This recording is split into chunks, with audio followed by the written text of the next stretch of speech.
going on, everybody? Welcome back to Ways of the Sith. Thank you so much for taking time to check out the channel. Please make sure to like, comment, and subscribe, and follow us on Twitter and Instagram at Ways of the Sith. So I am super excited because I'm finally getting the rest of this wave. Now, I'm still waiting on Darth Maul to arrive, but today, Grand Inquisitor and Aayla Secura showed up, and I'm so excited to get these open and check these out. These are two characters that I was really looking forward to getting. I cannot wait for Darth Maul to show up, though. That is the one that I am absolutely dying for. But let's get these open. Let's take a look, and let's see if these are as good as the rest of the other figures from this wave that have come out so far.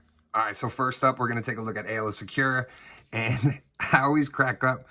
Her name reminds me of that Key and Peele sketch, you know, Aaron. So I see the double A and I think Aayla. I know it's stupid, but that's just me. Here's a look at the front of the packaging, and we get the Attack of the Clones in red. I don't have any other Attack of the Clones figures. I'm not even sure if they've actually done any other Attack of the Clones figures in the red. Maybe the Phase 1 Clone Trooper, I think, is in the red. But other than that, I don't have any other characters with this color, except the one Andor figure that's in red. But now they changed that color too. So it never stays on track, never really makes sense. Oh, but she is number 3 in the line. So apparently there's 2 that I'm missing from Attack of the Clones that I don't have in the collection. But here's a look at the back of the packaging. She got a great portrait. I really, really love this. There is a cosplayer on Instagram that I saw that did a fan-made video, and she is phenomenal. She actually did like a whole Aayla Secura fan video, and it came out amazing. So look that up on YouTube and see if you can come across it. I forget her name. It's slipping my mind right now, but really, really great. So let's get this open. Let's take a look. So here is our look at Aayla, and this is really, really great. I gotta say, I am super impressed with this. The posability on it is great. No, that she does have heels, but they're not impacting like the stability of her standing, which is phenomenal. Here's a look at her saber. I'm not sure if this is actually her hilt or if this is just one of the hilts that came with General Grievous and was just, you know, thrown in here. Looks really, really good though. And I'm really, really happy to have her in the line. I probably will end up picking another one up and repainting her red and black for Darth Talon. I'm not sure if we're ever going to get her in the line, but if we were, I feel this would be more of like in line how we'd see her look. They'd probably throw her in pants as opposed to just, you know, covering with just the loincloth. But it looks fantastic. So I definitely probably will pick up a second one. This way I can have a Darth Talon on the shelf and hopefully eventually get Malgus. And so the hilt is a little big for her small hands. That's what she said. But I really do love the way this looks. Like I said, the posability on it, it really, the range of motion, the figure just looks phenomenal. The paint job is great. These just look so incredible, especially the fact that they still have the packaging, the window on the packaging.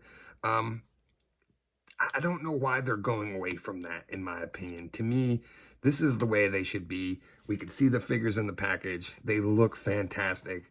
People are going to buy them. Having them all covered up to where people can't see it and all that they can see is just a 3D render, I still think is a huge, huge mistake.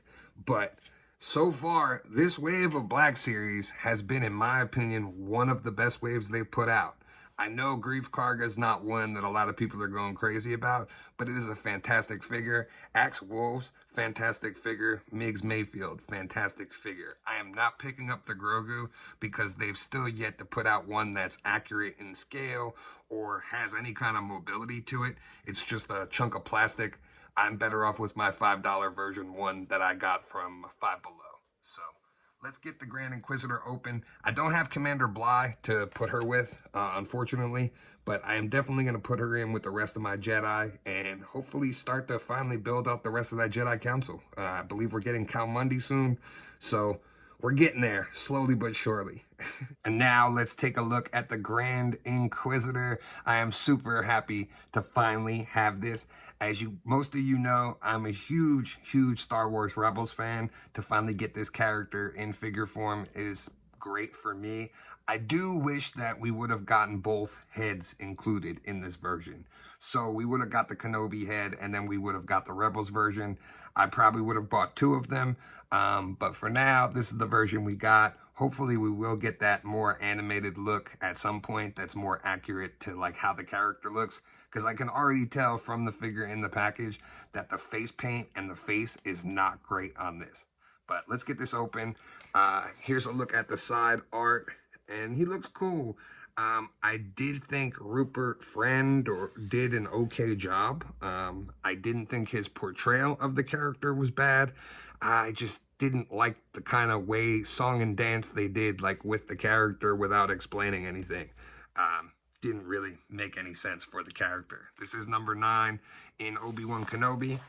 And as we know, he was one of the Grand Temple guards at the Jedi Order and then turned to the dark side. So let's get this package open and we'll take a look at the figure. So here's our up close look at the Grand Inquisitor, and he does look really, really awesome. One thing I did notice though, some of my chest armor is like out of place. So I may just have to heat that up and just kind of remold his chest armor a little bit. It is the same exact body as the fifth brother. They did swap out like the bottoms of the feet so they're not as gigantic. And it's just a different rubber overlay over the top as opposed to the one that's on the fifth brother. So really easy reuse. Like I said, they're going to be able to milk these overlay molds more and more as they do them. So going forward, it's a huge plus for the line as far as like easy reuse on bodies. My cape is a little messed up. I did notice, if you can see it in the back, it's like really bunched up in the back there, and I'm not sure how I'm supposed to unbunch it without like taking it off the back completely. So I'll have to fix that. But I do really like him. If you can look though on the face, there's just I don't know. I feel like the markings and the definition on like the lines on his head really isn't there. I would have liked a little bit more, care put into that. I know it didn't look great in the actual Kenobi show compared to like the version of Rebels and the version of the same species that we saw, I believe, in Attack of the Clones at Genosha. So you actually see one of his kind in live action, and it looks so much better than this. I do love that he's got the little Grand Inquisitor pin, magnet, whatever you want to call it, on his armor, which gives him that definitive look. And they did kind of redesign a new blade for him. It's not the same lightsaber as the second sister or the fifth brother. This actually has 2 holes on the back for it to plug in. I'm guessing maybe that's why his cape's the way it is, so that this could plug in over the top of it like that. Okay, I see what they did there. But really, really cool. I'm so happy to finally have the Grand Inquisitor, but I may end up looking into swapping out that head at some point. I do notice, because of the way this overlay sits, like I might just literally have to heat this whole thing up, take it off, and reapply it, because it's causing issues like with the mobility on like getting the arms to move. You can see like the arms don't really go up because of the armor. So not sure if that's just a design flaw or because mine is like super stiff, it's causing an issue. But otherwise, like I said, I like the way it looks. I just wish there was a little more care taken with the way the head looks. And yeah, it's not perfect. So I can't get the Grand Inquisitor and not take the chance to show my favorite character in all of Star Wars, Ezra Bridger, alongside the Grand Inquisitor, and that looks awesome. I do have Kanan in box right now, just because he didn't really fit in my display. I didn't want to put him with the Rebels stuff because he's deceased, so I just kind of have him on the shelf with the Rebels Ahsoka still in box too. But this looks great.